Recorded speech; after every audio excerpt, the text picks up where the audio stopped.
Hey guys, welcome back to JD Mods, and today we're going to try and put this 13B in my RX7. So since the last video, I pretty much finished assembling my motor.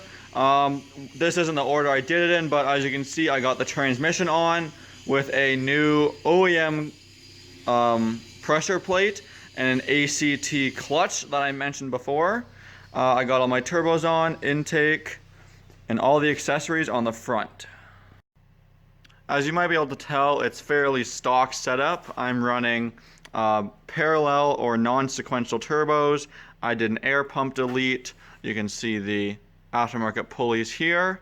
I have AC, but because I don't have the stuff to charge it, I'm running a belt just doing the power steering for now until I charge up the AC. It's not cold here either yet. Walking around, just everything else is stock except for the air pump delete, I guess the clutch disc, and of course it's a rebuilt motor that you probably saw from my recent videos. And there's one more thing I have to do to it before we drop this thing in my car. So the last thing I'm doing is replacing this stock shifter here, which you can tell is very loose, even in a gear. That's it, in gear. So of course I was going to rebuild it, but I thought, why not try a short shifter instead? It was cheaper than rebuilding the OEM. I might not like it as much, but I thought, why not give it a go? So it's a super simple install. I also got a new bushing for the lower ball here. So let's go ahead and crack this one off. I gotta clean all the fluid out of the reservoir, and then we can install the new one. So here's the old shifter removed, and I did a really good job cleaning out the old fluid. Here it is here. You can see it's really nasty, which is why it's a good idea to change the fluid in the turret, I believe it's called, for the shifter. And the other reason is I found my old bushing. This is the lower shifter bushing, and it's completely destroyed. Those are the two biggest pieces, but there's tons of other pieces that are super small. And if you're unlucky, could have definitely gotten caught somewhere where this has to move. So I just cleaned it all up, applied a little bit of grease to kind of some of the moving parts to make sure that they're lubed up. And we're going to be refilling that with, I believe, 80 milliliters of 75 W90. This is the fluid I bought for my diff, 2 quarts of Redline 75 W90, and 3 quarts of MT90 for the trans. Either one of these would work. But the trans requires 2.6 and the diff 1.4, so I'll have more of this left over. So that's the one I'm going to use. Why don't we talk about this right now? All the fluids I bought, taking a slight detour. So those are the transmission and diff fluids I bought. I got some new brake fluid because all my brake lines are empty. For coolant, I'm doing Mazda FL22. I got 2 jugs of that. And then for oil, I'm doing some Castrol GTX conventional 10W30. I was told that that was really good oil, and up in Canada these are on sale for 19 bucks each. That's pretty good. Then lastly, we got power steering fluid, M3 from Mazda as well. So that's just a little detour of all the fluids that I chose for my build. Now let's get back to the shifter. I put the lower shift bushing on with a bunch of grease. The grease I'm using is just some high temp disc brake wheel bearing grease. It's not very much, so I'm not too concerned about what type it is. So that's on there now. And now I'm going to go ahead and put some silicone on the bottom of this and seal it to the top. And then we're actually going to put the fluid in by taking off this shifter portion. I think that's probably the better way to do it. So first I'm going to attach the lower part, and then we'll put the shifter on after putting in the fluid. There's the new cube shifter fully installed. I can tell it's a really short shifts, and I usually wouldn't complain about that, except I'm going to be shifting with my left hand. This is just a fake knob so I could feel it. I'm going to be shifting with my left hand as it's right hand drive, which I'm not used to, so I think it's going to be kind of awkward for me with these short, kind of stiffer shifts, but I'm sure I'll get used to it. Looks really cool, and hopefully helps me enjoy the car more than the old sloppy shifter. So now I'm going to give it one more look over before dumping it in the car. But I'm going to unbury my engine hoist, hook it up to the stock hooks, this one and the one at the front, and then we're going to go and drop it in the car.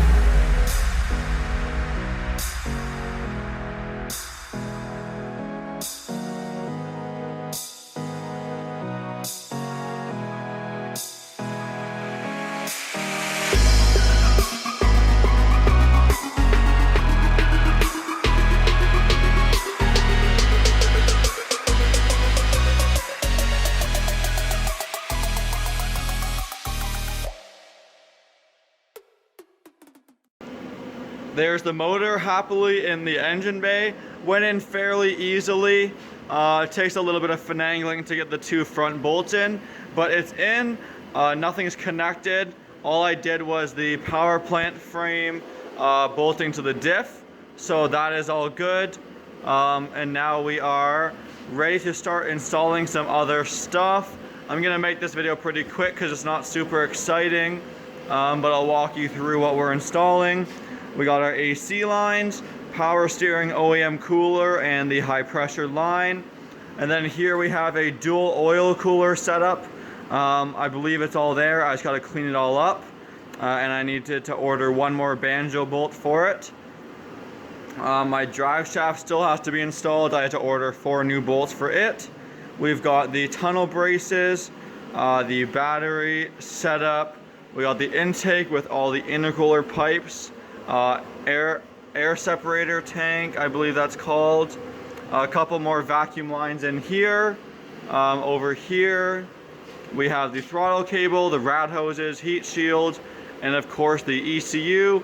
I have a stock ECU and a what are these called again? A Pexi Power FC. I knew that, just escaped my mind. And then that's about everything we have to install. So I'm going to start with these things right down here. So it's about time for an update. As you guys saw, I had all those oil cooler and power steering stuff to install. As you can see, I got the dual oil coolers in. Sorry, they're kind of hidden, but they're under there. There they are. And much easier to see up here, we have the lines. Now the one line going to the oil filter pedestal right there worked nicely. That line's the same from single oil cooler to dual oil coolers, but the line that goes from the front housing to the oil cooler right in there, I have the wrong one, as that is different, so I have to buy that. So yet another setback, but I powered through. I got all my AC lines hooked up. I won't be running AC right away because I don't have the special refrigerant for it. And then over here is where I've been working. There's a lot of stuff to connect over here. I got the wiring harnesses in. I'm working on a coolant line right now that I'll show you in a second. Then you have the 3 fuel and evap hoses down there. New oil filters being installed. Yeah, so the wiring harnesses are done, which is a big one for me. Let me show you guys what we're doing right now. Little spin, sorry. So this is a new OEM part I bought. This is a quick connect fitting that goes on the back of the block for the water line, which is quite exciting. And then also I still have to install the power steering cooler, which will probably be next. And then I might just throw in the drive shaft just for fun. Sorry, this video is not going to be super exciting, but hopefully by the end of it we will hear it start. So time for a quick update. As you can see, I got a bunch more stuff done. I got the intercooler duct installed on the intercooler. What else did I do? I got the map sensor installed. Sorry about that. Got the map sensor installed, clutch line, bunch of stuff. But the main purpose of me showing you this clip is that I just received the last part I needed before hopefully firing it up. This is the front oil line that would go from the front cover to the hard line going to the left hand side oil cooler for the dual oil cooler setup. I got this new from Mazda. It was ridiculously expensive. It was $200 Canadian, and I know I could have made it cheaper at a hydraulic store, but with coronavirus, I couldn't really do that, so I just paid the price, got it in. Now I can install it, and we'll be really close. So, probably good as time as any for an update. As you can see, I have the engine crane back out. And don't worry, the motor's not coming out, but long story short, the motor had an oil leak that was coming from the oil pan, sad face, and because the subframe's in the way, I had to use my engine stand here to support it, and then I could undo the suspension subframe, and then I dropped the subframe. Here it is right here. Looks really nice, but that's not where it belongs. And then over here you can see the oil pan. I cleaned it all up, but it was leaking from right back here, right through here. And there could be a few reasons for that. Maybe the silicone wasn't quite enough, but also it looks like it's slightly bent, and those are the two bolts to hold it in. So it looked like it was seeping right through here and went out this little hole. That hole's for epoxy to get through, or sorry, silicone, but instead oil was leaking through it. So I'm going to reseal it, but this time I'm going to use this oil pan brace. I believe this one's a Bonsai oil pan brace. You can see it comes with new hardware. It has new bolts for the engine mounts, which are right there. Those bolt through the oil pan on the FD. And it also uses studs and nuts rather than the bolts that came off of them, those little M6x1 bolts, the 10 mil head ones. Instead, now we have studs and nuts, which makes it easier to line up. I think this is like a 1/4 inch thick steel or aluminum. Heavy, so it's probably steel. So what that'll do is that'll help flatten the oil pan and really brace it so that it won't leak now and also won't leak after tons of cycles and vibrations. So I won't show it because it's really boring and you want to see the car start. So let's put some silicone on it, the brace, put it back on the motor. So the time has finally come to try and start the RX7 for the first time. I just finished filling it all up with coolant and oil, and I actually took out the spark plugs and then I cranked it over to make sure that it was getting oil pressure, and my gauge worked, which is also good. I took off the boost pipe so that I could see everything going on if it's leaking or whatever. So I'm going to set up my camera at the exhaust side probably, and then we're going to crank it over and see if it starts.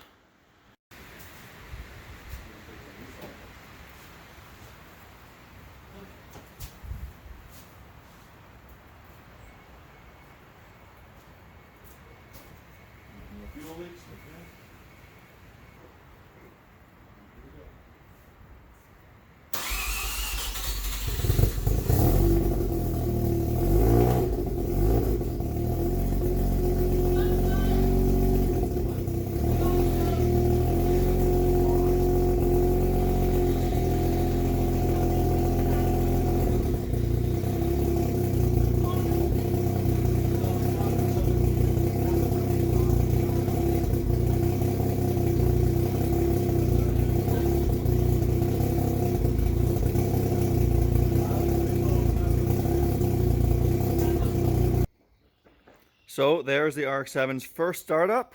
It worked really well, considering it's my first rebuild. This is a few days after the startup. I was really excited and just tried to get a lot of stuff done. You may actually notice that is a little cleaner. I gave it a little wash off too, so now it's not so dusty. But essentially that is the motor all running. I have a little bit more idle tuning to do. There's a lot of adjustment screws on the throttle body.